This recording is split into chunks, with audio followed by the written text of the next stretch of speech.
पर्वतों से घिरा हुआ एक छोटा सा राज्य था, जहाँ के लोग अपने राजा को भगवान की तरह पूजते थे। राजा भी अपनी प्रजा को परिवार की तरह मानता था। राजा का एकमात्र पुत्र राजकुमार चंद्रसेन न केवल सुंदर था, बल्कि गुणवान भी था। दुर्भाग्यवश एक गंभीर बीमारी ने राजा को अपनी चपेट में ले लिया। अपनी अंतिम सांस लेने से पहले राजा ने राजकुमार चंद्रसेन को राजगद्दी पर बैठा दिया। राजकुमार ने अपनी प्रजा का दिल जीत लिया। वह धर्मनिष्ठ, न्यायप्रिय और नेक दिल शासक था। राजा चंद्रसेन की पत्नी रानी रूपमती अपने नाम की तरह ही अनुपम सौंदर्य की मूर्त थी। उसकी आंखों की चमक हर दिल को सुकून देती थी। राजा उसे बेहद प्यार करता था, लेकिन समय के साथ उसे महसूस हुआ कि रानी के दिल में पहले जैसा प्यार नहीं रहा। एक दिन राजा चंद्रसेन ने कुछ ऐसा सुना जिसने उसकी दुनिया ही बदल दी। भोजन के पश्चात रानी स्नान गृह में चली गई और राजा अपने शयन कक्ष में आराम करने लगा। दो दासियां जो रानी के साथ रहती थीं, राजा को पंखा करने आईं। राजा सोने का नाटक कर उनकी बातें सुनने लगा। एक दासी ने कहा, हमारी रानी बड़ी बदचलन है, ऐसे गुणवान और सुंदर पति को प्यार नहीं करती। दूसरी दासी बोली, सही कहती हो, रानी रात में राजा को अकेला छोड़कर न जाने कहाँ जाती है। पहली दासी ने जवाब दिया, राजा को कुछ पता भी नहीं चलता, क्योंकि रानी राजा के शरबत में दवाई मिलाकर बेहोश कर देती है। सुबह होने से पहले दूसरी दवाई सुंघाकर उसे होश में लाती है। राजा चंद्रसेन यह सब सुनकर गहरी पीड़ा में डूब गया, लेकिन उसने अपने गुस्से को छुपाते हुए शांत रहने का निश्चय किया। वह वैसे ही उठा जैसे गहरी नींद से जागा हो और अपने गुस्से को जाहिर किए बिना सब कुछ सामान्य बनाए रखा। रात का समय था। रानी नहाने के बाद वापस आ गई। हर रोज की तरह राजा के लिए शरबत लेकर आई। राजा ने शरबत का प्याला हाथ में लिया और उसकी नज़र बचाकर खिड़की से बाहर फेंक दिया और प्याला रानी को वापस देते हुए ऐसा दिखाया जैसे उसने पूरा शरबत पी लिया हो। रानी ने सोचा कि अब राजा गहरी नींद में चला जाएगा। दोनों बिस्तर पर लेट गए। कुछ देर बाद रानी राजा को सोता हुआ समझकर उठी और उसने जोर से एक मंत्र पढ़ा और राजा की ओर मुंह करके कहा, कपली कपला कपला कपली। राजा को बेहोश कर कि ऐसा कभी ना जागे। इसके बाद रानी ने अपनी सबसे सुंदर साड़ी पहनी और कमरे से बाहर निकल गई। लेकिन उसे पता नहीं था कि राजा उसकी चालाकी समझ चुका था और मंत्र का कोई असर नहीं हुआ था। राजा धीरे धीरे पलंग से उठा और अपनी तलवार ली और उसका पीछा करने लगा। रानी को यह एहसास भी नहीं हुआ कि राजा उसका पीछा कर रहा है। वह महल के पिछले दरवाजे से बाहर निकली और सारे दरवाजे बंद थे, लेकिन रानी की मंत्र शक्ति से दरवाजे खुद ब खुद खुलने लगे। राजा छुपकर देख रहा था कि रानी आगे क्या करने वाली है। रानी बाग में होते हुए घने जंगल में चली गई। राजा ने एक अलग रास्ता चुना और रानी का पीछा किया। कुछ देर बाद राजा ने देखा कि रानी एक आदमी के साथ है। वह आदमी किसी दूसरे राज्य का गुलाम जैसा दिखता था। रानी उसका हाथ पकड़कर टहल रही थी और कह रही थी, मैं तुमसे अपने प्राणों से भी अधिक प्रेम करती हूँ, लेकिन तुम मुझे समझते ही नहीं हो। क्या तुम मेरे प्रेम की परीक्षा लेना चाहते हो? मेरी शक्ति का तुम्हें ज्ञान है। मैं चाहूँ तो इन महलों को सूर्योदय से पहले ही ध्वस्त कर सकती हूँ, लेकिन फिर भी मैं प्रेमवश तुम्हारे पैरों में झुकी रहती हूँ। राजा यह सब सुनकर आग व बुला हो गया। जैसे ही वे दोनों उस झाड़ी के पास पहुंचे जहाँ राजा छुपा हुआ था, वह बाहर निकल आया। उसने रानी के प्रेमी की गर्दन पर पूरी ताकत से तलवार का वार किया। रानी का प्रेमी लड़खड़ाकर जमीन पर गिर पड़ा। राजा ने सोचा कि वह मर गया और बिना रानी से कुछ कहे वहां से चला गया। रानी अपने प्रेमी को गिरता देखकर घबरा गई। उसने अपने मंत्र बल से उसे बचाने की कोशिश की, लेकिन वह उसे सिर्फ मृत्यु से बचा पाई। उस आदमी की हालत ऐसी हो गई कि ना तो उसे जीवित कहा जा सकता था और ना ही मृत। राजा चंद्रसेन धीरे धीरे महल की ओर लौट रहा था। रास्ते में उसने सुना कि रानी अपने घायल प्रेमी के लिए विलाप कर रही है। वह रानी को उसी हालत में छोड़कर अपने शयन कक्ष में आकर सो गया। सुबह जब राजा उठा तो उसने देखा कि रानी अपनी जगह पर सोने का नाटक कर रही थी। राजा ने कुछ नहीं कहा और अपने दैनिक कार्यों में लग गया। दिन भर दरबार में काम निपटाने के बाद जब वह महल लौटा तो उसने रानी को शोक के काले वस्त्र पहने, बाल बिखरे हुए और रोते हुए पाया। राजा ने उससे पूछा, यह तुमने क्या हाल बना रखा है? और विलाप क्यों कर रही हो? रानी बोली, महाराज मुझे क्षमा करें, आज मुझे मेरी माता के निधन का दुखद समाचार मिला है, इसी कारण मैं शोक व्यक्त कर रही हूँ। राजा ने गंभीरता से जवाब दिया, यह समाचार बहुत दुखद है, लेकिन इस प्रकार मातम करने से अब तुम्हारी माँ वापस नहीं आ सकती। हालांकि उनकी मृत्यु का शोक होना स्वाभाविक है। इसके बाद रानी अपने कक्ष में चली गई और अकेले में रोती रही। राजा को असली कारण पता था, इसलिए उसने उसे समझाने की कोशिश नहीं की। इसी प्रकार 1 वर्ष बीत गया। रानी का यह दुख पूर्ण व्यवहार जारी रहा। फिर एक दिन रानी ने राजा से कहा, महाराज यह दुख अब मुझसे सहा नहीं जा रहा, मैं एक अलग महल बनवाकर उसमें अकेले रहना चाहती हूँ। राजा ने बिना किसी सवाल के अनुमति दे दी। रानी ने एक विशाल महल बनवाया जो शाही महलों की तरह दिखता था और उसका नाम शोक महल रखा। जब महल बनकर तैयार हुआ तो रानी ने अपने घायल प्रेमी को वहां ले जाकर रख दिया और वह खुद भी वहीं रहने लगी। प्रेमी की हालत ऐसी थी कि ना वह चल सकता था, ना बोल सकता था, केवल उसकी ओर निहारता रहता था। रानी दिन में एक बार उसे औषधि देती और मंत्र के जरिए उसके प्राण बचाने की कोशिश करती, लेकिन उसकी चोट इतनी गंभीर थी कि वह केवल जीवन और मृत्यु के बीच लटका हुआ था। रानी अपने प्रेमी के पास घंटों बैठकर बातें करती, अपने मन को तसल्ली देती और दिन में 2 बार उसके पास जाती और उसके लिए हर संभव प्रयास करती। राजा को ये सब पता था, वह जानता था कि रानी क्या कर रही है, लेकिन उसने कभी भी अपनी भावनाओं को प्रकट नहीं किया। राजा अपने काम और जीवन को ऐसे साधारण ढंग से निभाता रहा जैसे कुछ हुआ ही ना हो। किंतु एक दिन राजा अपनी उत्सुकता नहीं रोक सका और जानना चाहता था कि वह अपने प्रेमी के साथ क्या करती है। राजा उस शोक महल में ऐसी जगह छुपकर बैठ गया जहां से रानी और उसके प्रेमी दिखाई दे, लेकिन उनमें से कोई भी उसे नहीं देख सके। रानी अपने प्रेमी के पास आई और कहने लगी, इससे बड़ा दुर्भाग्य क्या हो सकता है कि मैं तुम्हें ऐसी अवस्था में देखती हूँ। तुम सच मानो, तुम्हारी दशा देखकर मुझे इतना कष्ट होता है जितना स्वयं तुम्हें भी नहीं होता होगा। मेरे जीवन धार में तुम्हारे सामने घंटों बैठी बातें करती हूँ और तुम एक बात का भी उत्तर नहीं देते हो। अगर तुम मुझसे एक बात भी करो तो मुझे बड़ा धैर्य मिलेगा, बल्कि मुझे बड़ी प्रसन्नता होगी। खैर, मैं तो तुम्हें देखकर ही मन को तसल्ली दे लेती हूँ। रानी इसी प्रकार अपने प्रेमी के पास बैठकर खुद से बातें कर रही थी। राजा से अपनी रानी की यह दशा देख ही नहीं गई और उसके प्रति प्रेम फिर से उमड़ आया। राजा चुपचाप अपने महल में आ गया और कुछ देर में रानी भी किसी काम से महल में आई तो राजा ने कहा, अब तुमने अपने सगे संबंधियों के प्रति बहुत शोक व्यक्त कर लिया, अब साधारण रूप से रानी जैसा जीवन बिताओ। वह रो रो कर कहने लगी, महाराज मुझसे अब नहीं होगा। राजा उसको जितना समझाता था वह उतना ही उसका रोना धोना बढ़ता जाता था। राजा ने रानी को उसके हाल पर छोड़ दिया। वह इसी अवस्था में 2 वर्ष और रही। राजा एक बार फिर शोक महल में गया कि आखिर रानी और उसका प्रेमी किस हाल में है, देख तो लूं। फिर राजा शोक महल में छुपकर बैठ गया और सुनने लगा कि रानी क्या कर रही है या क्या कह रही है। वह अपने प्रेमी से बोलती है, अब तो 2 वर्ष बीत गए हैं और तीसरा वर्ष लग गया है, तुमने मुझसे एक बार भी बात नहीं की। क्या मेरे रोने और विलाप करने का तुम्हारे हृदय पर कोई प्रभाव नहीं होता? ऐसा लगता है कि तुम मुझसे बात करने के योग्य नहीं समझते हो, इसलिए तुम अब मुझे देखकर आंखें बंद कर लेते हो। एक बार आंखें खोलकर मुझे देखो, मैं तुम्हारे प्रेम में कितनी विवश हो रही हूँ। रानी की यह बातें सुनकर राजा के तन बदन में आग सी लग गई। राजा शोक महल से बाहर निकल आया और शोक महल के दरवाजे की तरफ मुंह करके बोला, हे भगवान, तू इस रानी और उसके प्रेमी को उठा क्यों नहीं लेता, जो मनुष्य के रूप में राक्षस हैं। राजा की आवाज़ सुनकर रानी क्रोधित होकर आई और राजा के समीप आकर बोली, दुष्ट, तूने ही मेरे प्रेमी को घायल किया है। तुम्हारे ही कारण मेरे प्रेमी की ऐसी दयनीय दशा हो गई है। राजा बोला, हाँ, मैंने ही उस गद्दार को मारा है।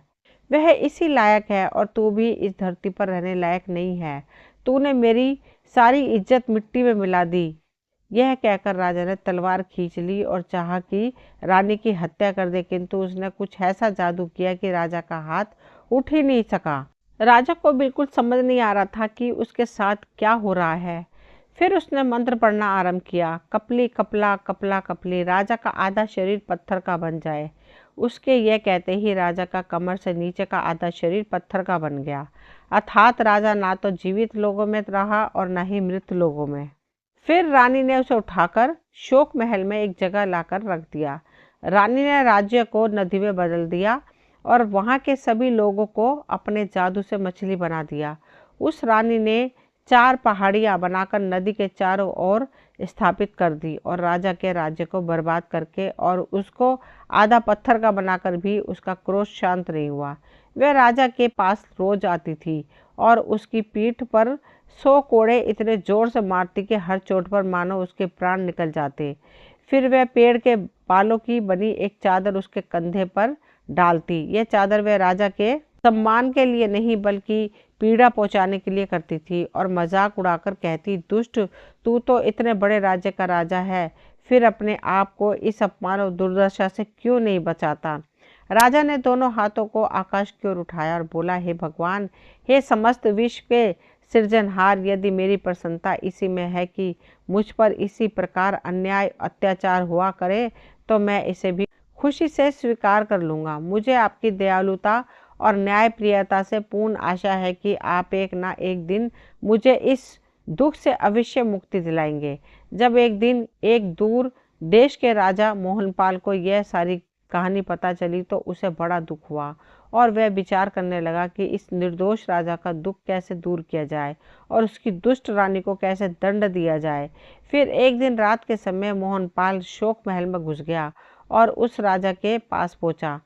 मोहनपाल ने चंद्रसेन से पूछा, तुम्हारी निर्लज रानी कहाँ रहती है और उसका प्रेमी जिसके पास वह रोज जाती है किस स्थान पर पड़ा हुआ है।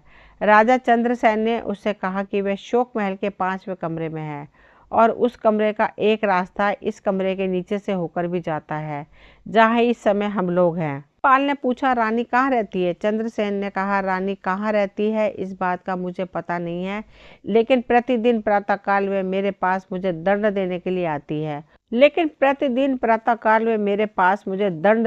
आती है और मुझे कोड़े मारने के बाद फिर अपने प्रेमी के पास जाकर उसे कोई दवाई पिलाती है जिससे वह अभी तक जीवित है।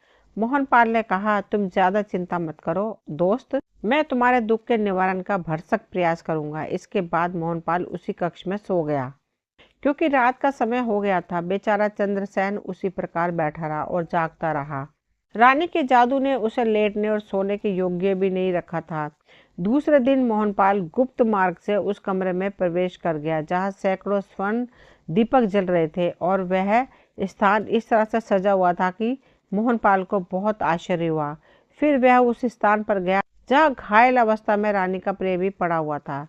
वहां जाकर मोहनपाल ने तलवार से ऐसा मारा कि वह अधमरा आदमी तुरंत भगवान को प्यारा हो गया और मोहनपाल ने उसका शव घसीटकर शोक महल के पीछे बने हुए एक कुएं में डाल दिया और शोक महल के उसी कमरे में वापस आकर म्यान से तलवार निकालकर अपने पास छुपा ली। रानी के प्रेमी की जगह पर चादर डालकर खुद लेट गया ताकि रानी के आने पर उसे मार सके। थोड़ी देर बाद रानी उसी कमरे में पहुंची जहां राजा चंद्रसेन पड़ा हुआ था। उसने चंद्रसेन को इस बेदर्दी से मारना शुरू किया कि सारी इमारतें उसकी चीख पुकार से गूंजने लगी। वह चिल्ला चिल्ला कर हाथ रोकने और दया करने की प्रार्थना करता रहा, किंतु वह दुष्ट रानी उसे 100 कोड़े मारे बिना नहीं रुकी। उसके बाद सदा की तरह उस पर भेड़ के बाल वाली चादर रखकर चली जाती है। रानी शोक महल के 5वें कमरे में आ गई और मोहनपाल के सामने, जिसे वह अपना प्रेमी समझ रही थी, बैठकर दुख दर्द कहने लगी और बोली, मेरे प्रिय प्रेमी, मैं कितनी अभागी हूँ कि मैं तुझे अपने प्राणों से ज़्यादा चाहती हूँ और तू है कि मुझसे थोड़ा सा भी प्रेम नहीं करता। मैंने तेरे लिए अपने नेक दिल पति पर कितने अत्याचार और अन्याय किया है, फिर भी मेरा क्रोध शांत नहीं हुआ और मैं चाहती हूँ कि उसे और कठोर दंड दूँ क्योंकि उसने ही तेरी ऐसी दशा की है। लेकिन तू तो मुझसे कुछ कहता ही नहीं है, हमेशा चुप रहता है। शायद तू चाहता है कि अपनी चुप्पी से ही मुझे इतना दुखी कर दे कि मैं तड़प तड़प कर मर जाऊं। भगवान के लिए ज़्यादा नहीं तो थोड़ी सी बात तो कर ले ताकि मेरे दुख मन को सांत्वना मिले।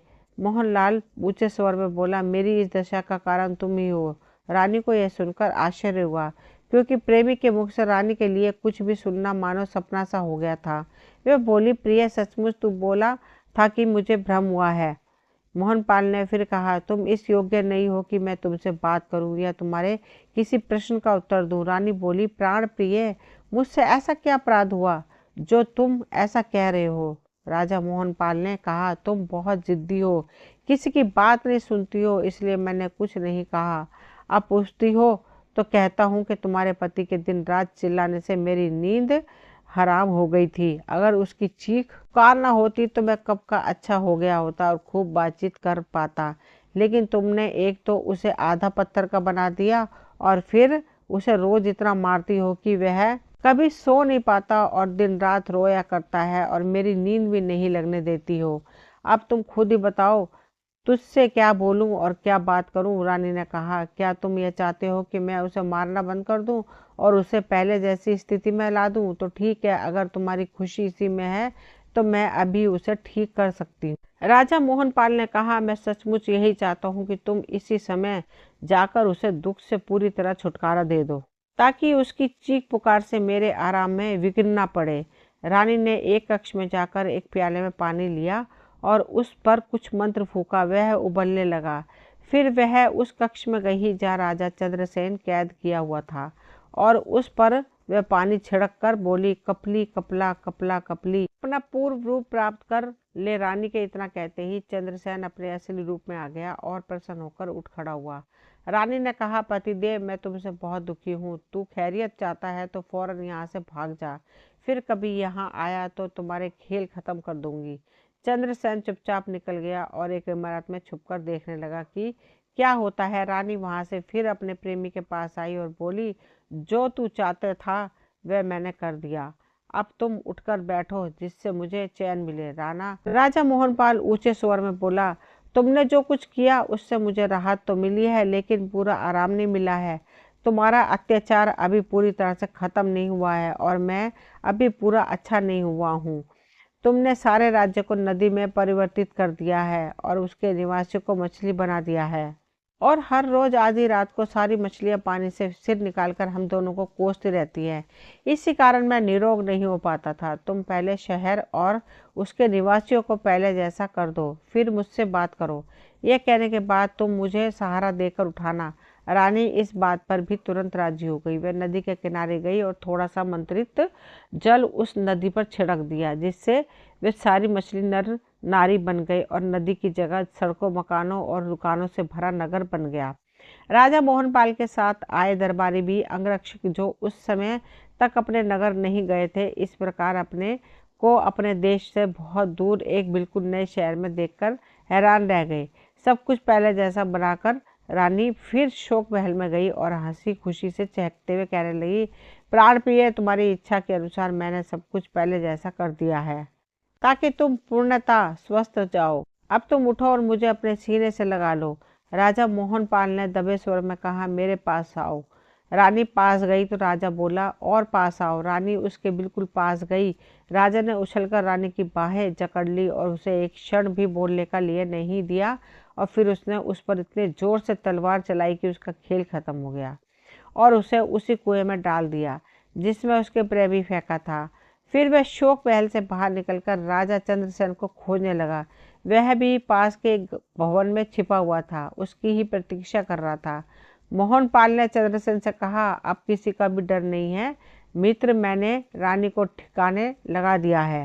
राजा चंद्रसेन ने सविनय उसका आभार प्रकट किया और पूछा, अब आपका इरादा क्या है? मोहनपाल ने जवाब दिया, अपने राज्य जाऊंगा। राजा चंद्रसेन ने कहा, आप अभी हमारे साथ चलो, हमारे महल में कुछ दिन आराम करो और फिर अपने राज्य चले जाना। राजा मोहनपाल चंद्रसेन के पास कुछ दिन रहा और फिर अपने राज्य लौट गया। दोस्तों, ये कहानी यहीं तक थी। मुझे उम्मीद है आप सभी को पसंद आई होगी। अगर पसंद आई हो तो प्लीज़ चैनल को सब्सक्राइब करें, वीडियो को लाइक शेयर करें। मिलती हूँ अगली कोई नई कहानी लेकर। कहानी सुनने के लिए आप सभी का तहे दिल से शुक्रिया।